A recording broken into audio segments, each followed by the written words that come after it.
Again, from coast to coast. All right, at this point, entire generations of Canadians have grown up with Donald S. Cherry, the most opinionated man in hockey. Are you kidding me? These guys are too fat. But for all of his confidence and bluster, it is easy to forget that Don struggled to get here. As a player, he spent almost his entire career in the minors, just one NHL appearance back in '55. But it was while playing in the minors that Grapes met his beloved wife of more than 40 years, the late Rose Cherry. And as it turns out, Don was a much better hockey coach than he might have been a player. In the 70s, he led the Bruins to 2 straight Stanley Cup finals, although they did lose both times to the Habs. What can I say?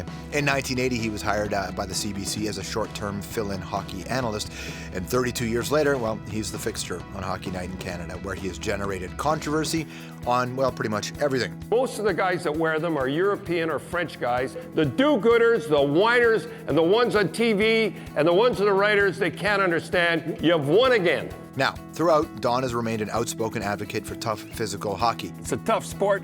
Fans like it. I still like it. But as the game speeds up and serious injuries abound, is that brand of hockey out of step with the times, or do we need it now more than ever? And then there's this. What do you do when you become the target, when people say you've crossed the line? I hate to say this when the kids are listening, what George LaRocque said about the bunch of pukes. Well, if you want to understand Don, you might want to start with the TV movie about his life, The Wrath of Grapes. The Don Cherry Story 2 begins this weekend on CBC. It looks at Don's life as a broadcaster and the difficulties that come with speaking your mind. Gotta go back to kicking towels and throwing things. That's who I am, right there. That's what got you fired, remember? Well, don't worry about it. You know, Ralph wanted the guy who coached Boston. That's what he's gonna get. Please welcome Don Cherry. Hey, George, here we are again, eh? Here we are again. All right. Thank you. Good audience. You lost a lot of weight. I'm trying to. How much you lost? I don't know. I think I've lost about 4 pant sizes, like 20-odd pounds or so. Yeah. You're trying to be fit, man. You're half the man you used to be. I sure am. In more ways than one, Don. In more ways than one. So, last time you were here, we talked about this first part of your life story. And for a lot of people, it was the part of your life that we didn't really know about. And now the second part is the behind the scenes of this guy that the country's come to know. Is it different, the second part for you, the experience? I don't know. I haven't seen it. I'm not going to see it till everybody else. I'm going to be in my basement. That's the first clips I've seen. It looks pretty good, but I haven't seen anything, so I can't tell. And my son and Cindy, they're the ones that got it going, so I'd like to tell you about it, but I don't know anything about it. One of the scenes we just showed you there, it's when you, Jared, is talking about which version of yourself you're going to be on television. How long did it take for you to really find your voice on Coach's Corner? Well, I'll tell you what happened. I went on for about, I would say, a year. Well, half a year, and I thought I was just one of the, they thought I was okay. They thought I was great, and I said, I'm just nothing. I mean, I thought I was nothing. And then all of a sudden, I saw myself on television, how I acted with the Bruin. I went on in Hockey Night in Canada. I didn't care. I had another job. And I said, look, I'm going to go out with my shield. And I acted just like a Bruin coach, and that's the secret to my success, a Bruin coach. Or just being a Bruin coach. Always, Bruin always goes back to the Bruins. Do you think the coaches today would be able to withstand the hockey that you guys used to coach? Well, it was it was a lot tougher back then. I mean, now you bang a guy, you get the concussions and stuff like that. I've seen guys with stitches get 30 stitches, and Kirk Muller even back. Kirk, remember when he played for Toronto, he got 25 stitches, he was out 10 minutes. So it's a lot different back then. And guy get hurt, it was like he's got a broken leg, he was dead. He's like the Army, he's gone. It was pretty tough hockey, but it's still pretty tough hockey now, too. Brendan Shanahan, who's, taken some criticism for the way he's approached the job. He's been far more accessible to the audience. He posted on Twitter pic talking about concussions. Show this picture here, which I thought was really his old equipment. He said, I believe something like these on all players would actually help reduce concussions, which is something you've been talking about too. They are the Coopers. We call them Coopers. And what happened is everybody had them. Bobby Orr, a lot of people don't know, he had no shoulder pads. He had caps, and he was one of the toughest guys of all time. Same as Wayne. Wayne just had caps. Now, the equipment has gone from helping to almost weapons. If you saw some of the weapons and the elbows, remember I hit Ron over the head? That's more. You look like you took a lot of pleasure when you did that. Yeah, that was good. He didn't know I was coming. And they are hard. But what happened is that they're weapons. And half the battle, and Brendan is right, get back to those little, but you can't. They're going to put a little foam on it. It's no good at all. Right. And I'd say the equipment is half the battle. Do you feel the way that you and Ron are almost defenders of the game? Yeah, I really do. The game the way it used to be, and this funny thing is, we never had the injuries we have now. We never had, we're making new rules, and we have more injuries. Figure it out. They took the red line out so guys could speed up and hit guys in the corner harder. It doesn't make sense. So Ron and I are there, and a lot of people, you know, don't like us and say that we're barbarians and Neanderthals, but I had to look what that was. But, you know. When you read the definition, were you okay with the definition? Yeah, I kind of liked it, tell you the truth, yeah. Big club and everything, yeah. So, no, but I think we are, the way it used to be and the way it was, I thought, the best. You know, it's interesting. I know you're good with attention. You found a way to be okay with it. Do you still get nervous before you go on the air, though? Oh, yeah. Oh, are you kidding? Really? I'm as excited now as I was the very first show. And the day comes, and you're like that too, the day comes you're not excited, you should get out of it. Yeah. And especially the playoffs. I love the playoffs. We're on every other night for 2 months. I just love it. I can hardly, it's like I was playing and coaching again. How did you feel when all that stuff was going on in the papers between you and Brian Burke and Ron Wilson? Hey, that's the way it goes. I call it the way it is, and I'm not going to say anything about Ron Wilson. I had my say about him for the last 2 years, and now that everybody, it's a funny thing, now everybody, the Sharks, I call the press Sharks. They smell blood, and now they're after him. Before, I was after him, and I'm not going to talk about him now that he's in a tough time situation, you know, fire Wilson and that. I'm not going to talk about him now. But it's funny, the media is so funny that they go along with him, go along with him, go along with him. As soon as he shows weakness in their thing, it's like they smell blood. What was interesting when I read that article was the conversation you had about Burke. And you're like, you know, I know him, we like him, but we're not friends. And you've said this a couple times, I don't have friends in this game. No. And I thought, that's an interesting place and almost a lonely place to be. It is. I never go on the NHL planes. I never phone. Everybody phones general managers, PR guys. Everybody phones everybody. I never phone anybody, and I never make friends in the business. You know who else did that? I'm not saying I was ever as good as him, was Danny Galvin. He was only in the Montreal Canadiens, if you can believe it. Danny Galvin was only in the Montreal Canadiens dressing room once. Because once you get friendly with them, you can't criticize them because you're their friend. Right. What kind of a friend to criticize? So I keep away. Morning skates, you'll always see us up on top. We won't be around with the players, floating around with the players and that. Because once you do that, once you're a friend, you can't criticize them. But does it feel sometimes lonely when you're out there? No, I have a couple of beers and I'm all right. And not with me. Just to take the edge off. Yeah. What did you feel though when Burke started getting into it with you? Because I mean, you guys seem to be on have a similar viewpoint of hockey. Well, he has to have his job, and we used to be pretty good friends. He used to be, he used to send me St. Patrick's Day cards, and he used to, you know, and Christmas cards and things like that. But even though Brian and I were friends, and I say we were friends, we're not friends now, and when I see something wrong, I have to say it. If I don't, I'm picking my spots. You know, you always said that Rose, and I remember this when I met Rose a long time ago, and early in my career, used to say, stick to hockey, Don. And then when I saw you get out there and do the Rob Ford stuff and do the Pinko jokes, and I thought, oh, he's not sticking to hockey, Don. Yeah. Well, I thought that was good, though. Of course you would. I can't wear kooks anymore because what they do is they had them across their T-shirts and that. No, I was asked by a friend, and I'd criticism Doug Ford if I'd come in and give him the chain and all that stuff. A lot of people wish I had done with the chain, but he didn't really expect it. It wasn't his fault.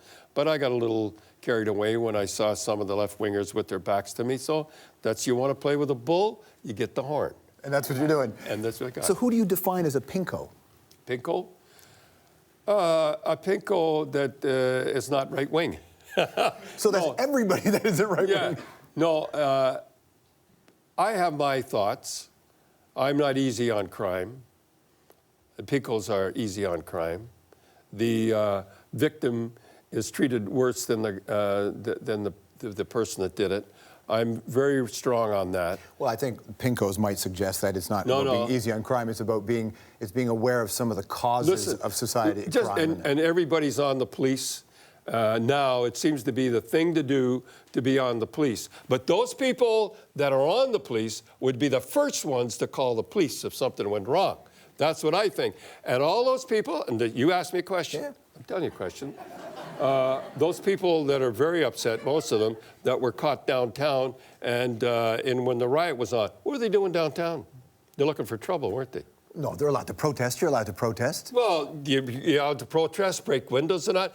Don't go down there. If you can't take the heat, stay out of the kitchen. No. They were down there. They were down there they were protesting. A lot of them were down there just looking for a little trouble and the whole deal and the trouble finding. You look for trouble, you find. I would never have gone down there because I didn't want the trouble. Yeah, but, well, okay. I don't think they were all down there looking for trouble. There were some looking for trouble, but a lot of them were just down there being democratic. You're allowed to speak your mind like you do on TV. Yeah, well, fine. And if I get in trouble doing it, that's the thing. Don't whine about it afterwards. They're still whining about it a year later. Oh, dude, but... Stand out in the rain, you go down there, you look for trouble. To me, I love the police. So, do you find it just kind of interesting sometimes just the fact that this is the position that you're in, that you do get caught up talking about this stuff people care about? You asked me a question, of course. I'm answered. Well, because I'm actually responding to something you had done, so I'm curious. I feel like, this is an arena you feel comfortable being in. I love it. I should have been a politician. I'd have been great. I'm sure you've been asked before, haven't you? I would, and I'd win. Believe me, I'll tell you. How did you say no to the NDP? Because I just know you wanted to run for them. I didn't want to be a communist. They're not the communists, you know that. They were CCF at one time. Yes. Canadian Communist Federation. The CCF are different than the NDP now. And they said, we better change the name. The Conservative Party used to be the Alliance Party, used to be another party. Parties evolve. Things can change. Sounds good, doesn't it? Why didn't you run? Why didn't you run? I really would have liked to run, but I never became famous till I got older. And you get into that arena, boy, you better be ready, because politician is just as tough as hockey or anything. And so I thought, well, I better not, but I would have been in it, and I would have been a good one, let me tell you that, because there's a lot of right-wing people out there that have no voices. They're the people that never protest. They just silent majority, and the only ones you hear protesting are the noisy minority, as far as I'm concerned. You ask me a question, I'm answering the question. That's the way I feel about it. Nice. Stick around. We're going to have more of a conversation with Don Cherry. I bet you didn't know he's a talented musician. We'll do that next.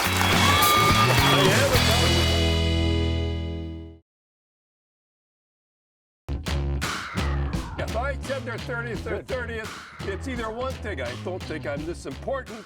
Either I'm killing the kid, tell him to come up, or they're stupid. What do you think? Well, I do think you were right about Roberto Lombardo. We don't have a pack away, but he was sensational, net off. Remember when everybody was giving him heck and saying, booing him and all that? They weren't saying, Lou, I said, give him a chance. Wait till he gets a few saves. He's going to be the best in the league again. Well, at the end of the game, we'll show he's playing very good. You're back here with Don Cherry. Hidden talents. That was good. Yeah. Some kid in Oshawa did it, and I got to tell you the inside stuff. He was so nervous. He just did it for his friends, and he put it out on Twitter or whatever that's called. Yeah. And it took right off. And it was down in the States, and I think it was over 1 million hits or whatever they call it. So he was worried that I'd be mad, and CBC would sue him, the whole deal. So he did a good job. He did all right, eh? And by the way, Coach's Corner is going to be on Twitter, I think, starting on the weekend. There's going to be I don't know what, I have no idea what it is. Yeah. I don't Twitter. Yeah. Whatever that is. I don't have a cell phone, so I have no idea what's going on. I trust Kathy Broderick. She'll be with you, and that'll be something that's whatever right? it is, I have no idea. But this is a great opportunity for you to go and say, by the way, the CCF is not communist, it's Cooperative Commonwealth. Oh, okay. Right? So there's no communists in that. Communists then. There's no communists in there as well. All right, so, anthropology. So, aside from that piano, do you have any musical talent? None. None? Oh, excuse me. I used to play in a pipe band. I used to play drum. I was a tenor drum in the Scottish pipe band. Were you good? Well, we don't. The funny thing, when you see those people, you don't make any sound. You just put on a show, and you're a show off. Can you imagine that, me? Anyhow. You were recently in an article on CBC Radio 3. It said that you listened to Deadmau5. Is that true? Oh, I got my 1993 flare-sided 150. I got black inside. I got Deadmau5 on all the time. That's amazing. Yeah. I love them. That just made my day. Oh, you like them too? I love Deadmau5. Yeah. If you were a betting man, which city has a better shot at the next NHL team, Seattle or Quebec City? Oh, Quebec City's going to get it. They get it built. They've got to get it built. Quebec definitely will get in there for sure. You think so? There's no doubt. I mean, all you have to think about is that 40% of the revenue for the NHL comes from Canada. I mean, those southern teams, they're giving tickets away, $10, hot dogs and everything. You get a Quebec, when they get it built, it's guaranteed they'll get a franchise. True or false? In the 70s, Harold Ballard offered you a chance to coach the Leafs. He did. Yeah. He offered me more money to coach the Leafs and another year Then I got in Colorado, but I hadn't signed a contract with Colorado, but I'd shaken hands, and I couldn't go back on my word. I would have had 3-year contract at the highest paid coach in NHL, but I'd shaken hands. I would have liked to go on Harold. Him and I would have got along. By the way, I'll tell you about a story about Harold that CBC was thinking of firing me many times, but one time they were going to fire me, and he heard about it. And I've never told this story before. He phoned the head of CBC, and he says, "You fired Cherry." He says, "Get your cameras out of the Toronto Maple Leaf Gardens." That's a true story. It's a lot of power that you Yeah. have there.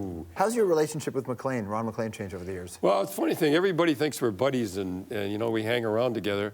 We do Saturday nights, and he only lives 10 or 15. He lives in the rich part of Oakville. I live in Mississauga. But we never see each other. Never? We never, during the week, we never see each other. I don't see him till that night. And besides, in the playoffs, I see him every other night for 2 months, and I'm sick of him.